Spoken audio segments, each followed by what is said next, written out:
আগামীকালকে ত্রিপুরা স্বশাসিত জেলা পরিষদের ইলেকশন।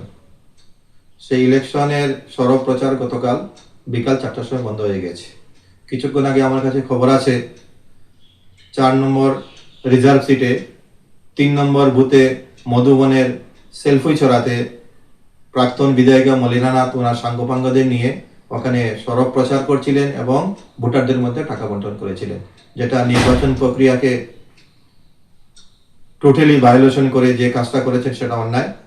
পাড়ার যুবকরা খবর পেয়ে ওরা ওনাকে আটকিয়েছেন, পুলিশকে খবর দিয়েছেন, পুলিশও গিয়েছে। পুলিশের সামনে যখন ওনাকে ওরা জিজ্ঞেস করেছেন, উনি বলেছেন যে আমি ওখানে গিয়েছি ওখানে শনি পূজা প্রসাদ খেতে।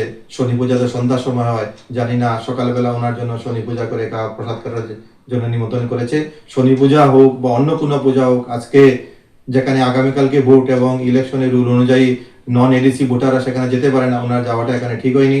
এবং যে ধরনের এলিগেশন এসছে উনি পয়সা বন্টন করছিলেন ভোটারদের মধ্যে, সেটা সম্পূর্ণ অন্যায় এবং সেটাকে ইলেকশনকে প্রভাবিত করার চেষ্টা করা হয়েছে। আমার আবেদন থাকবে প্রশাসনের কাছে সেটা সুষ্ঠু তদন্তক্রমে যাতে তার একটা বিচার করা হয়।